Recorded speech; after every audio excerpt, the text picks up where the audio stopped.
Allahu Akbar, Allahu Akbar, Allahu Akbar. La ilaha illallah, wallahu akbar.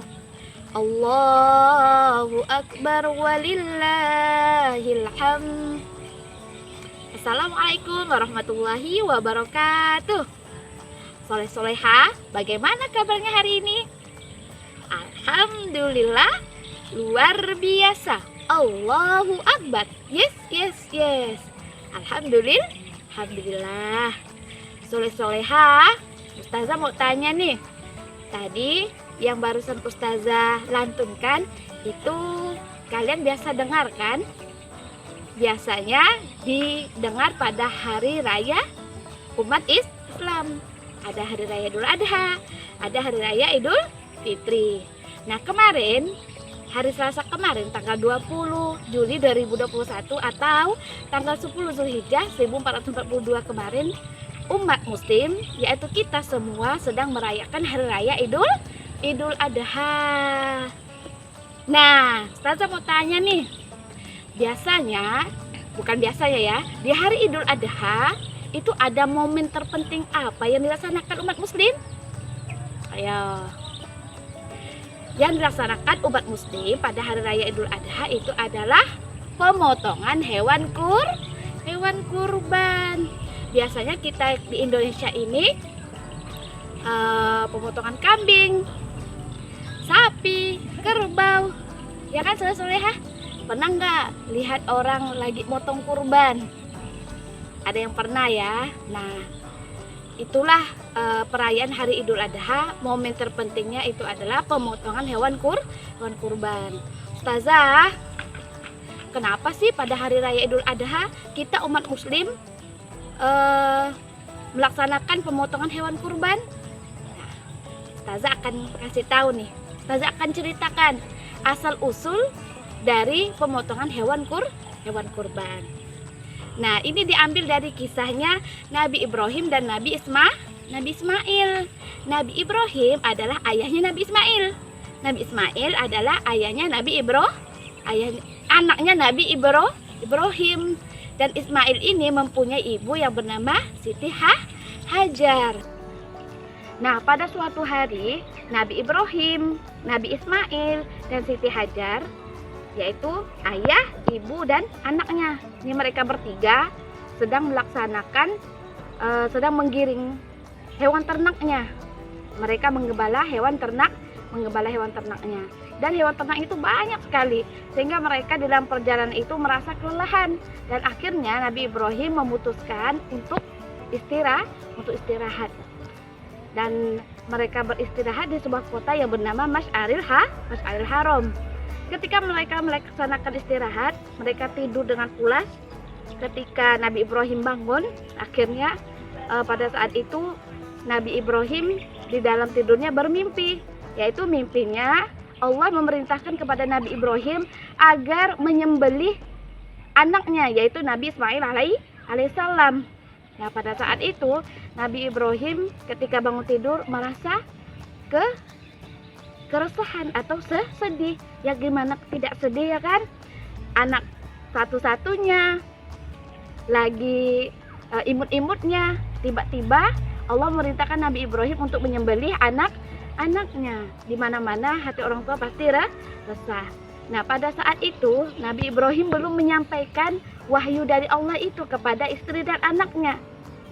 Akhirnya ketika itu Nabi Ibrahim pulang bersama anak dan istrinya, pulang ke rumah.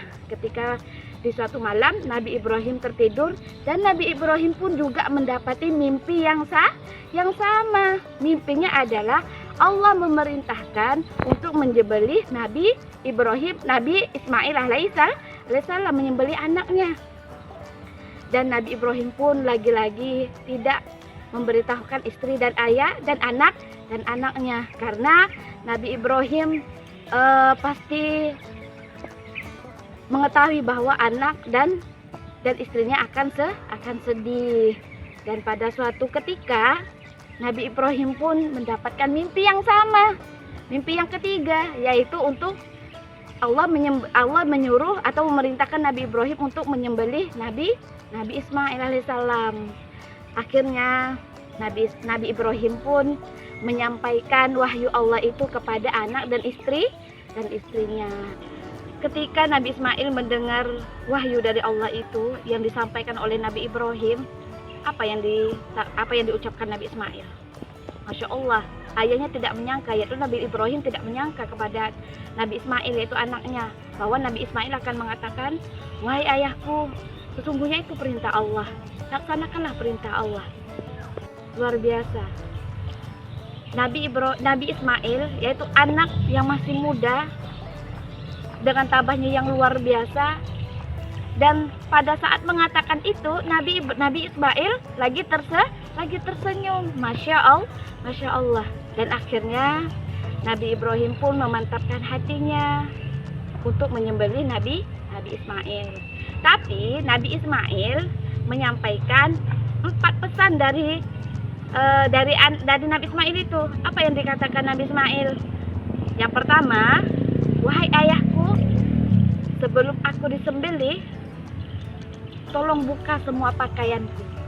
Kenapa? Supaya darahnya tidak menetes ke bajuku, dan aku khawatir ibuku akan sedih.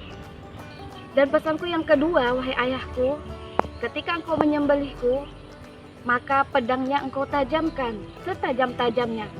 Kenapa? Karena supaya tidak merasa kesakitan ketika aku disembelih. Yang ketiga, wahai ayahku, ketika aku disembelih nanti, pakaianku yang ada sekarang tolong disimpankan dan sampaikan kepada ibuku untuk kenang-kenangan beliau. Dan yang keempat, wahai ayahku, ketika engkau mau menyembelihku, engkau ikat tangan dan kakiku secara kuat. Karena apa? Karena supaya aku tidak banyak bergerak. Masya Allah, itulah pesan dari seorang anaknya Nabi Ibrahim, yaitu Nabi Ismail alaihissalam.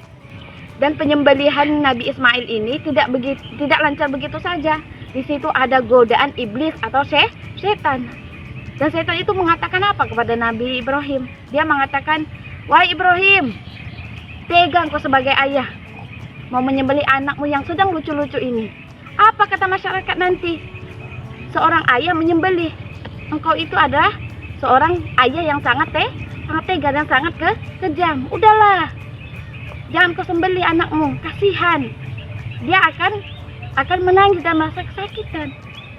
Dan setan itu tidak menggodanya cuma satu kali. Bahkan bukan cuma Nabi Ibrahim yang digoda. Yang digoda juga ibunya dan juga anak-anaknya. Tetapi apa? Mereka tidak mampan sama sekali dengan godaan setan. Bahkan Nabi Ibrahim melempar setan itu dengan batu. Bismillahirrahmanirrahim, Allahu Akbar. Bismillahirrahmanirrahim, Allahu Akbar. Bismillahirrahmanirrahim, Allahu Akbar 3 kali. Dan setan itu pun hilang begitu saja di hadapan mereka. Dan akhirnya penyembelihan dilaksanakan. Ketika mata Nabi Ismail ditutup, tangan diikat, kaki diikat, semua siap dan diletakkan di batu, Nabi Ibrahim pun meletakkan pedangnya di leher Nabi Ismail. Ketika dengan ucapan basmalah, pada saat itu pedang yang akan disembelihkan kepada Nabi Ismail tiba-tiba terpental. Kenapa terpental? Itu Allah yang menyuruh malaikat Jibril. Karena apa? Pada saat menyembelih, pedangnya terpental. Dan akhirnya Nabi Ibrahim pun merasa kaget gitu ya. Dan Allah menyampaikan kepada Nabi Ibrahim, wahai Ibrahim, engkau telah menyempurnakan perintahku. Engkau dengan anakmu yaitu Nabi Ismail menjadi orang yang sangat beriman. Sesungguhnya aku sedang menguji kalian. Aku sedang menguji iman kalian. Apakah kalian benar-benar mencintaiku? Kalau kalian benar-benar mencintaiku, maka semua perintahku akan kalian laksanakan. Dan sekarang engkau telah melaksanakan perintahku. Maka sekarang ini anakmu saya ganti menjadi seekor domba. Dan penyembelihan itu bukan Nabi Ismail yang disembelih ya. Dan Allah menggantinya dengan hewan, yaitu seekor domba. Allah merintahkan kepada malaikat Jibril, Nabi Ismail diganti seekor domba. Akhirnya yang disembelih pada saat itu adalah seekor domba. Lah Ustazah, kenapa kita di Indonesia ini atau kita di Ketapang nih yang disembelih kok kambing, kerbau, sapi? Kenapa bukan domba yang seperti disembelih oleh Nabi Ibrahim? Nah, iya, karena setiap masing-masing negara itu berbeda hewan kurbannya. Kalau kita di Indonesia itu kambing, kerbau, dan juga sapi. Kalau di Arab Saudi sana itu unta, domba. Kalau di Arab Saudi sana mana ada sapi? Susah untuk mendapatkannya. Dan kita juga di Ketapang ini susah mendapatkan domba. Harus cari kemana-mana, ya kan? Jadi yang disembelih itu 3 tadi, kambing, sapi, dan kerbau.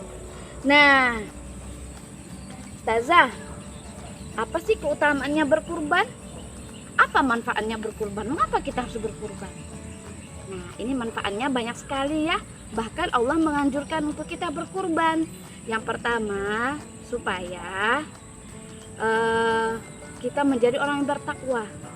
Kita melaksanakan perintah Allah, melaksanakan syiar Islam yang pertama. Dan yang kedua, selain dari perintah Allah, kedua kita mengorbankan sebagian harta kita, ya kan?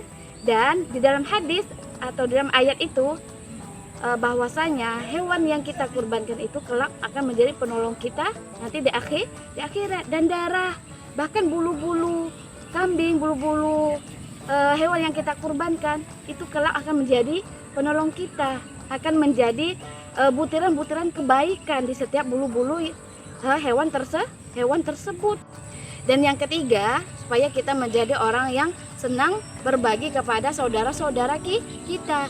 Tidak semuanya di hari raya Idul Adha itu saudara-saudara kita di luar sana menikmati daging. Maka dari itu kita yang berkurban itu memberikan daging-daging kepada mereka yang membutuhkan. Dan yang keempat, supaya juga bisa menolong para petani, para peternak. Kasihan kan, mereka banyak hewan peliharaan, tapi ketika itu ada hewan-hewannya yang tidak laku. Dan alhamdulillah ketika hari raya Idul Adha, hewan-hewan ternak mereka itu terlaku dengan banyak. Nah, itulah asal usul cerita dari mengapa pada hari raya Idul Adha itu umat Islam menyembelih hewan kurban. Insya Allah ya, dari ceritanya Nabi Ismail dan Nabi Ibrahim tadi, mereka sangat mematuhi perintah Allah. Mereka orang-orang yang bertakwa, yaitu melaksanakan perintah Allah. Dan juga Nabi Ismail selain dari melaksanakan perintah Allah, beliau juga melaksanakan perintah orang tua. Nah, semoga cerita ini dapat kalian pahami ya soleh-solehah.